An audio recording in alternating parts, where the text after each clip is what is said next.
نه امیرعلی هستیم، پسر عممه. اومدیم امروز این قاب در و داغون رو تبدیل کنیم به یه قاب خوب. برای اینکه این کار رو بکنیم اول لازم داریم که این آتشخالش رو بکنیم. پس تا اینکه آتشخالش رو بکنیم امیرعلی رو بگیر. تا آتشخالش رو بکنیم من ویدیو رو قطع میکنم و موقعی که کندیم دوباره وصل میکنم ویدیو رو. خب من تا اینجا کندم، واقعا بیشتر نمیشد چون چسب قوی بهش زده بودم. دفعه پیش اینو از آشغالی پیدا کرده. آره اینو از آشغالی پیدا کردیم، زیادم خوب نبود.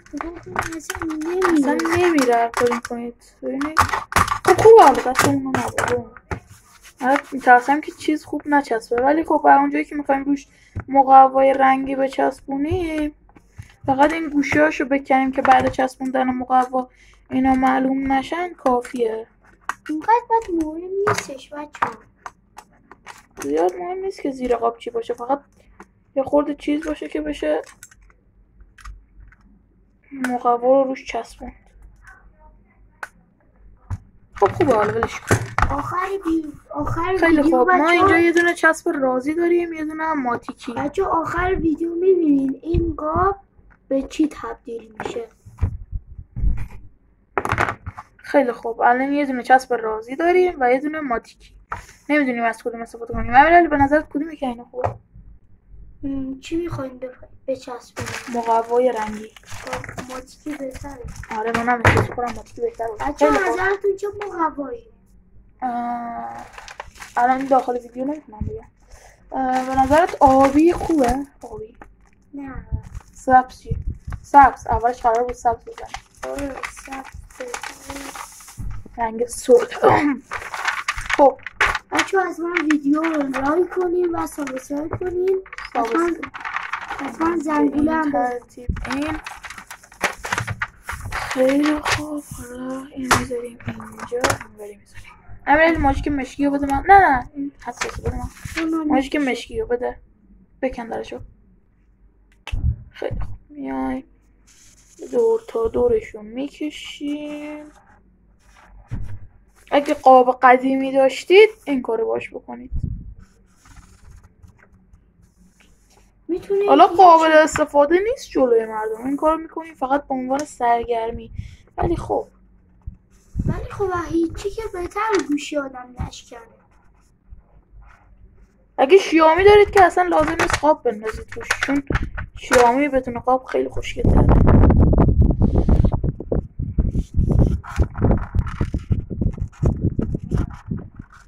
چون مهمونم اومده خونمون، در رو بستیم سر و صدا نیاد. خیلی خوب من تر رو کشیدم، این شد.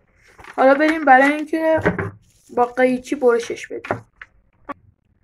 خب اینو در آوردیم از این برای این، یعنی که فکر کنم اندازه است و فکر کنم خوب باشه دیگه. حالا باید بریم با چسب ماتیکی اینو اینجوری بچسبونیم به قاب. خب ویدیو رو قطع میکنم که وقت زیادی نبره. امیرعلی هم یه کاری داشت. نظرتون طراحی خوب بود؟ یه طراحی برای قاب کشیده، فعلا رنگ‌آمیزی نشده برای چیز. امیرعلی اکلیل هم بهش اضافه کن. خب ما قطع کنیم بریم که ادامه‌ش رو آره ادامه‌ش هم میگیریم براتون. خیلی خوب من این چیزو چسبوندم، زیاد خوب در نیومد به خاطر این یه تیکش اینه، ولی عالی شد به نظر خودم. خیلی خوب حالا باید تزیینش کنیم. امیرعلی هم پای من داره نقاشی میکنه. طراحی زیبای امیرعلی این بود که الان دقیقاً همون شد. ببینید بله. خب حالا باید بریم که اسپورتش کنیم با کمی ماژیک و اکلیل. راستی ببخشید اگه کیفیت دوربین خیلی پایینه، دوربین اصلیم نبود، گم شده متاسفانه. گم که یعنی دادم به یکی از فامیلامو، چیز شدم که با این یکی دوربین فیلم بگیرم و سپایه خوبی نداره، متاسفم. ادامه ویدیو رو براتون دوباره میگیرم. خیلی خوب این شد. بعد یه طراحی خیلی ریز، چند تا ستاره با طراحی امیرعلی پیش رفتیم. ببینید دقیقا جای ستاره ها همونجا جایگذاری شده. اگه دقت کنید مثلا اون ور دوربین رو ببینید، مثلا یه دونه آبی یه دونه قرمز پایینش، بعد دقیقا همین شد. ببینید هیچ فرقی با هم ندارن.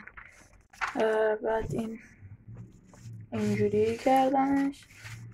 خب نظرتون رو تو کامنت ها بنویسید. مرحله دیگه هم که مونده باید اکلیل بریزیم روش که نمیدونم من چه چسبی برای روش استفاده کنم. فکر کنم ماتیکی خوب باشه، نمیدونم. میریم که ببینیم. خیلی خوب، به مقدار لازمی اکلیل نمک، یعنی به مقدار لازمی نمک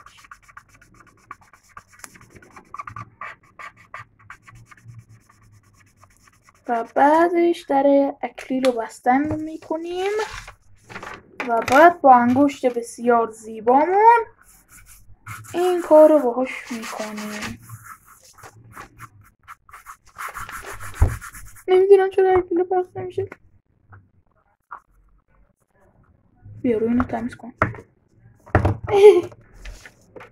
بعد دوباره به مقدار لازم نمک،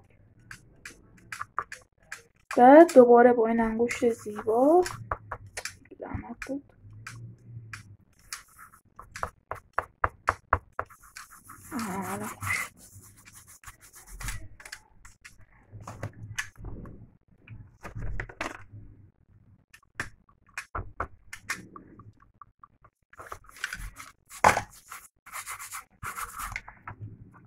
خیلی خوب، اینم از پایان کار. میدونم زیاد قشنگ نشد ولی خب امیر در اینو بگیر. خوبه، حالا نمیخواد دقیق اکلیلشو بزنیم، ما به زبونم میفهمیم. اینم برای امیرعلی بود که اکلیلش بگو. نظرتون کدومش بهتر شد؟ حتما داخل کامنت ها بگید. این اکلیلش فقط این یه تیکه رو گرفت چون کاغذ زیاد قشنگ پخش نشد، ماتیک زیاد خوب نگرفت روش. ولی این یکی چون مقوا بود بچه‌ها یه دقیقه ویدیو رو نه وایسا اینو بهشون نشون بدم. این قشنگ روش گرفت و به این صورت برقی شد. یه خورده خوب دخترونه شد ولی اینجوری شد. خیلی خوب، یه دقت کنیم ببینیم که امیرعلی چیکار داره. یه لحظه. خیلی خوب، تا امیرعلی کارشو میکنه من بگم که از اول چیکار کردیم. اولش اومدیم آشغالای کفشو کندیم، آشغالایی که زیرش بود. بعدش گرفتیم روی مقوا این قابو نقاشی کردیم. بعد در آوردیم هر رنگی که بخوایم، کاغذ مقوایی بهش میگن. در آوردیم چسبوندیم با روی این قاب، کلا هم با چسب ماتیکی که مارکش هم بذار ببینم چی بود. مارکش هم اینه، چسب ماتیکی عالیه. با این چسب کل کاراشو کردیم، مثلا از رازی استفاده نکردیم. یعنی اینها این رازی است که سالمه.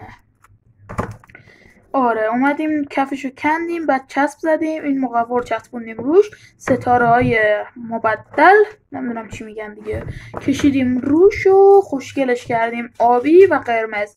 کفش هم که سبز بود. بعدش آوردیم چسب ماتیکی زدیم کلش و اکلیل رو ریختیم روش و بعدش با انگشتمون به این صورت قاطی کردیم و شد این. واو. بچه‌ها اینم از قاب کاغذی امیرعلی. برشش بد شد. این خیلی اصلا نمیبری انقدر صفر. حالا نمیخواد اونو نشون بدی. قاب کاغذی امیرعلی. خدا وکیلی اگه اینم این رو بود خوشگل میشد. ببین یه خورده گنده است منتها. نه که با برش درست میشد. این آخرش باید یه آهنگ بزنم. خب دیگه خدا نگهدار تا ویدیو. راستی به قول امیرعلی که وسط توی ویدیو گفت لایک و کامنت سابسکرایب و کامنت و زنگوله رو فعال کنید که هر وقت هر کاری کردم این کارو کنید. و امیرعلی هم میگه که یادتون نره. تا ویدیوی بعد بدرود.